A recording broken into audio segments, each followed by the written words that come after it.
I couldn't help but think as I was watching Betty, my late mother was one of the early volunteers of the organization that I became CEO of that's about the same age as your organization. And I remember the day she called me, and after my dad had died, and she wanted to talk, and she said, I put my name on the waiting list at Wesley Woods, and they got just the apartment for me, and I'm moving in a couple of weeks. Well, I had no idea. I said, well, I didn't know you were thinking about that, Mother. She said, oh, yeah, I've had my name on the list a long time. You didn't need to know, but they've got just the thing I want, and I'm going.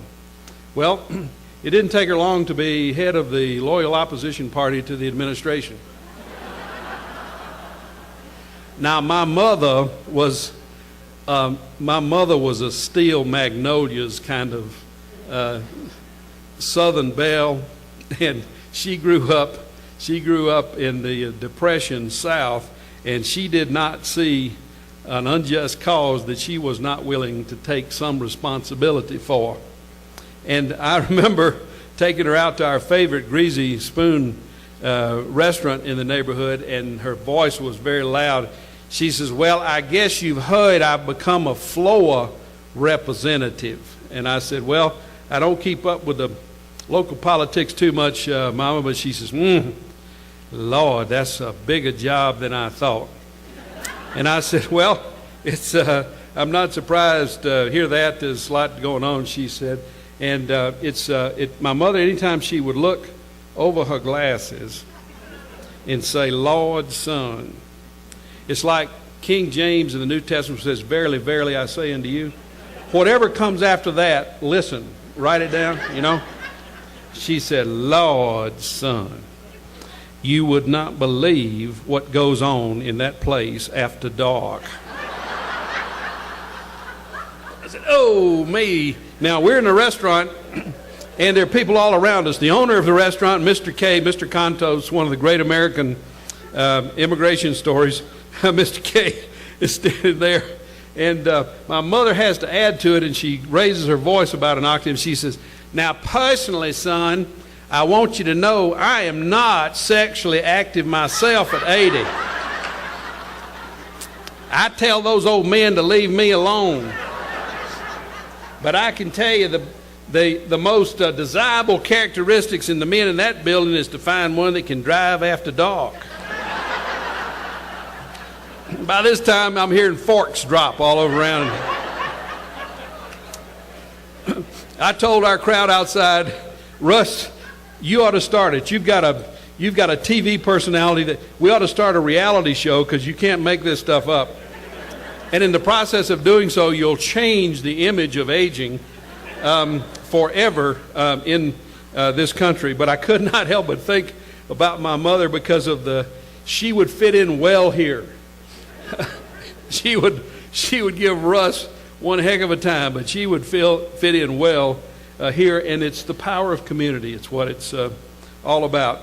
And for the last 4.5 years of her life, she battled cancer. She, by the way, was a Roosevelt Democrat. She grew up within 7 miles of the little White House, Warm Springs. And the president used to come by Greenville, Georgia, where Mother grew up. My Uncle Aubrey had the only garage in town.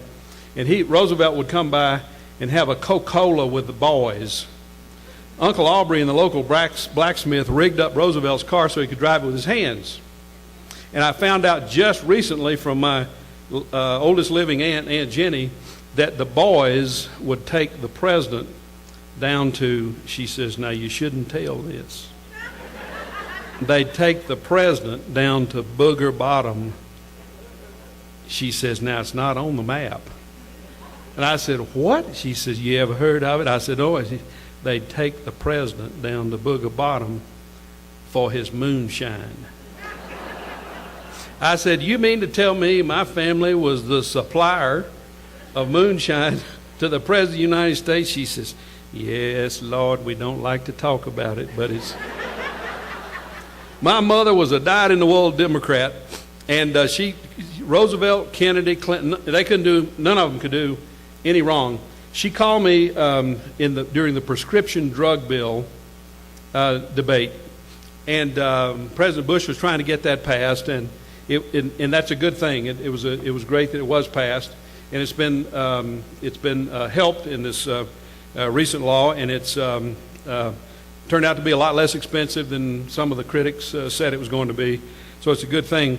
But she called me up because at Wesley Woods, Bob Dole had been invited to come to the campus and make an appearance for the prescription drug bill. She called me up. I didn't have anything to do with that. Senator Dole is a great fella and was willing to go out and do that kind of thing for the White House. And she said, Lord, one of those old Republicans is coming to Wesley Woods to talk about the drug bill. Did you have anything to do with that? I said, no, Mom, I promise you I didn't. But I said, who is it? She said, Bob Dole. And I said, well, he's a great fellow, Mama. He's you should go. And she said, well, would it embarrass you if I don't? And I said, well, Mama, you never know what gets around. It could damage my career forever. She's, all right, I'll go. I have a photograph, the last photograph taken of my mother. My mother was in the dining room at Wesley Woods Towers, and there's my mother in her cancer chapeau. You've seen them. It's a French, and it had a huge button on the front. It says, Kerry for president. I mean, this thing is this big. And Bob Dole came over and put his hand over it, put his other arm around her, and both of them are grinning from ear to ear, and somebody shot that picture.